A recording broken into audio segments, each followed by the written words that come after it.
as you know, there have been multiple either legislation in the works or passes of laws in multiple Republican states to suppress the vote, particularly in the wake of Joe Biden's victory and the Democrats sort of eking out control of the Senate. We saw it in Georgia. We're going to see it in other places, North Carolina. We're going to see it in other states. But the big one is Texas now. And many people have said this is a return to the Jim Crow era.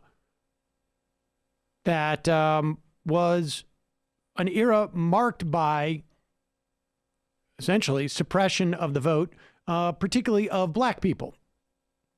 Sometimes they would also suppress the vote of poor white people as an ancillary to the agenda of suppressing the vote of black people. Some people would argue that these early on, these former plantation owners had no problem, or I should say plantation owners had no problem coming out of Reconstruction of suppressing the vote of poor whites as well. But it was very much targeted towards black people. And we've heard, it is ridiculous, the concept that you're hearkening back to Jim Crow. Here's an exchange between Texas State Representative Rafael Anchía from the 103rd District in Texas to Briscoe Cain, a sponsor and a writer, I think, of this Texas voter suppression bill. Yes, and a colorful figure in Texas politics, right? He's been in headlines before. And so here is that exchange where Briscoe Cain sort of goes to a learning annex. What was your motivation for using that term purity at the ballot box? Because that's a specific set of words that has a lot of meaning in state history. You know, you may have figured it out by now. I think as a legislative body, just as Congress should, they should be looking for their authority from their charter, from the thing that gives them power.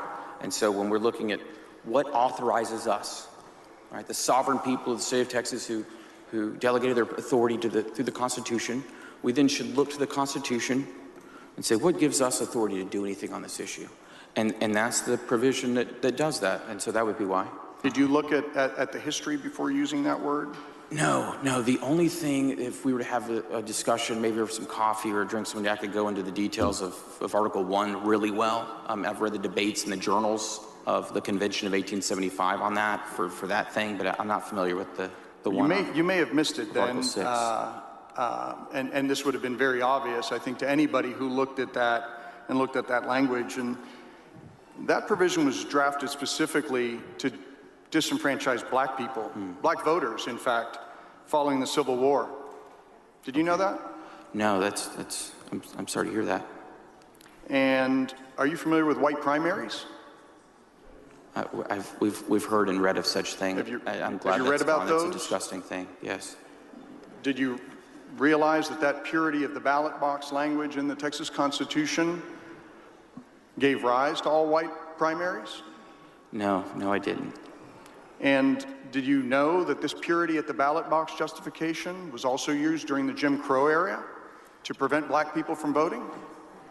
No, those are troubling things. I didn't know that was their Did reason. you know that in states across the country that penal disenfranchisement schemes were put in place, including in Texas, as far back as 1845, to effectively lock African-American people out of the political process? Are you aware of this history? I wasn't aware of any kind of malicious intent in the use of that term. Okay. And the reason it was used is I looked at the Constitution because I believe our authority is derived from the people, and that's why. Gentlemen's time's expired. Oh, painful. I mean, so many of these libertarian adjacent people are just kind of overgrown, like, attempts at history nerds, but not really understanding history, just kind of using history as a cudgel in order to appear smart or achieve specific ends or narrow protections. It is, though, fascinating how they're attracted to the same words, sort of like, this seems fitting. And we do have in Texas, I think there's an ongoing there's an ongoing case of prosecuting an African American woman for voting, Crystal Mason, right? I mean, I believe you're right. I could be. I think her case is under review. I think, but at the moment, but there it is. I mean, that's the guy who threatened Beto O'Rourke with an AK-47. If you remember that on little kid-looking guy. Yeah, he got his Twitter account suspended because it was like, if you come for my guns, I'll be meeting you with a whatever. Great. So just to give an overall picture of the dude. Unbelievable. He seemed very, very tough. But that moment notwithstanding, this is what's going to happen in Texas, and it's happening in as many Republican states around the country that they can get. And now, Democrats are scrambling to figure out how they're going to deal with this. We will talk to someone over the next week or so about that very same topic.